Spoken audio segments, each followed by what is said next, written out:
In our regular definition of the equilibrium constant, I said we're going to use our ratios where we're using concentration in molarity. And I said we can kind of use that as K with a C, C for concentration. So that's the expression of the equilibrium constant using the concentration of the species, each of the reaction species, and that's in molarity.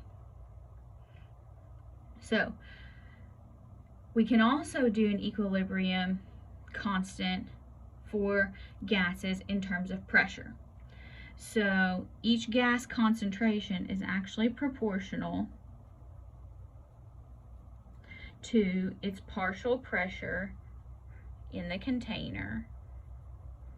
So as a result of that, we can actually calculate an equilibrium constant in terms of the partial pressures instead of concentration, and we call that Kp. Now,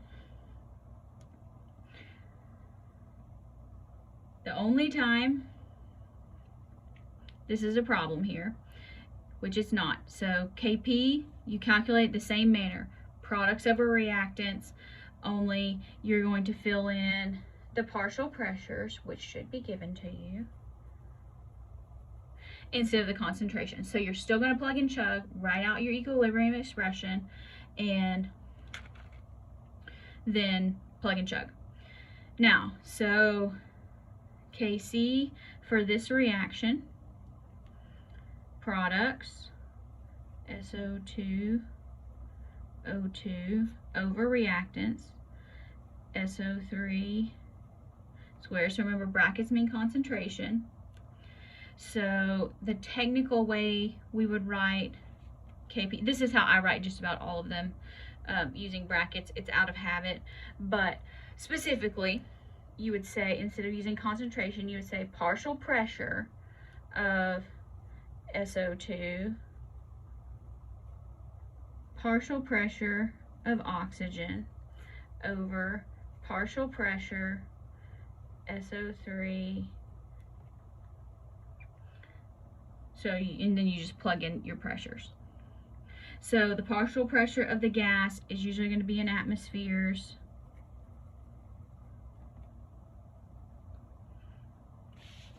Now, we can calculate them both, but they are not necessarily equal to each other. So if you're given one, if you're given concentrations, you can figure out the pressure equilibrium by using your equilibrium concentration constant, multiply it by RT, and then you use delta N. So delta N is the sum of the stoichiometric coefficients of the gaseous products minus the sum of the stoichiometric coefficients of the gaseous reactants, or if you want to write it out according to this generic reaction, C plus D minus A plus B. So the coefficient difference. Now, what that means is when there is no change in the number of moles of gas in the reactants and the products, delta N equals 0. And so we know anything to the 0 power is 1. So that means they're equal to each other. But if the number of moles change in either direction, and yes, sometimes it can be negative.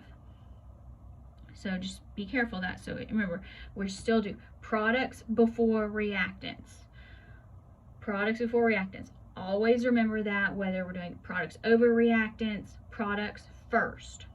P comes before R in the alphabet.